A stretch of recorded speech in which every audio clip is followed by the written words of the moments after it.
Well, good morning on this beautiful morning. Now, first things first, there is the pandemic, which is starting to impact the United Kingdom more seriously now. However, there is no lockdown. I'm not acting irresponsibly. I'm out on my own. I don't expect to actually come across anybody today. But yes, this may be the last trip for some time. Anyway, I am in North Wales, Snowdonia, and I'm going up the mountain of Cadair Idris. Now it's interesting because this is the first place I ever vlogged from, about 3 years ago. Just get my breath back. And I've got a small Nikon outfit today. Not the usual autofocus zoom system. This is a Nikon FE, 2 primes and a short telephoto zoom. So a bit of a different setup, but I think it's going to be absolutely ideal for what I want to shoot today.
Oh well, I don't mind telling you, it's freezing and it is absolutely blowing a gale. I've had to break out the Arctic hat as well, which is massively warmer. Anyway, I have climbed a fair old height, but I'm nowhere near the top. It's a pretty big mountain. I've only taken a couple of snaps with the little Nikon FE. Now, one of the things I miss about shooting with a single zoom lens is you don't get really that wide an angle at the end. I was shooting typically 28 to 200 or 28 to 100, and it's not wide enough. Now what I've got today is a mix of 3 lenses. One of them is a 20mm Nikkor, an f4. Now I think I said on a previous video this is something I was short of in the mountains. I think the clip's here. Just used the 28mm lens again. I'm wishing I've got a wider lens for a change, so maybe that'll be on the shopping list. So yes, I did buy myself a 20mm Nikkor, and I'm really grateful for it because it does encompass the sweep of the mountains. I can get everything in, and I'm not really a big wide angle fan, but when you're this close to the mountains, I really do need it, and I'm so glad I brought it.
Well, first off, apologies for not having much commentary on this vlog, and the reason is this is the windiest I've ever been out in. I've never experienced winds like this in my life.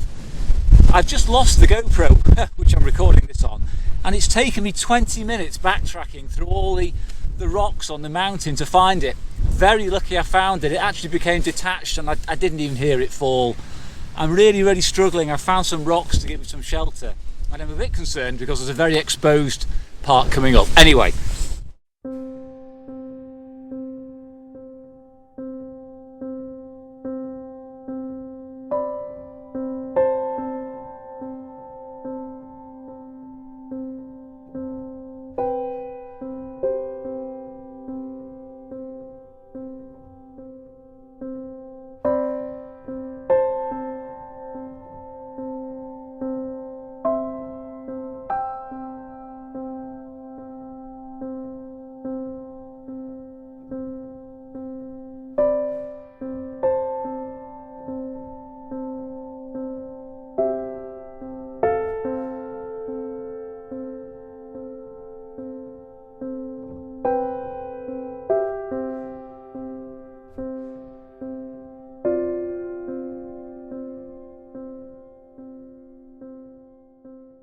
well, I have turned around. It was far too windy.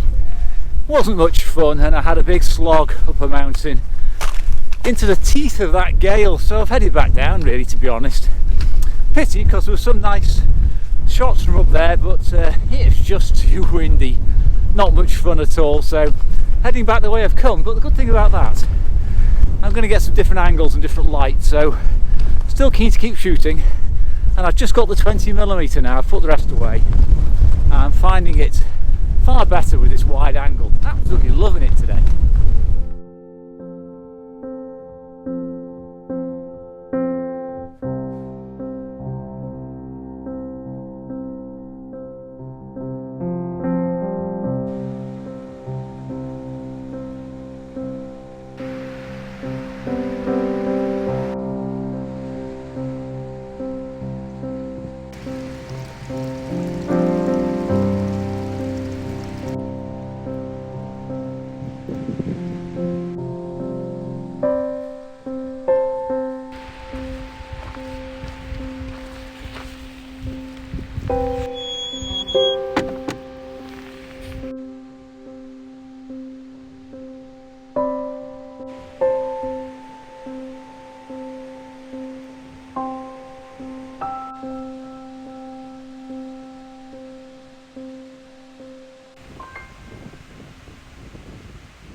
Well, I have to be honest, that was possibly the toughest set of conditions I've ever had to work in. I certainly vlogged in, and I did have to turn around, and I got a few pictures on the way back, but I'm not particularly excited about those. I am, however, quite excited about the ones I got from the top. When there was that little bit of, you know, the milky sun at the top of the screen, top of the frame, and the ridge of the mountain I walked up, that was in the, you know, sort of the bottom of the frame, and there was that moody sky. Now I took quite a few there, probably took about 10 images in total. Now they're the ones I am really hoping for. So yeah, but I will come back here, I think, yeah, when it's a bit less windy, maybe in the summer, maybe get a really early start at about 3 o'clock and get up there on the top first. But yes, thank you very much for coming along on what may be the last trip out for a while. I don't know. I have some archive vlogs as well, which I may slot in, and I'll say when they were recorded. So yeah, thanks very much for coming with me, and I'll see you again soon.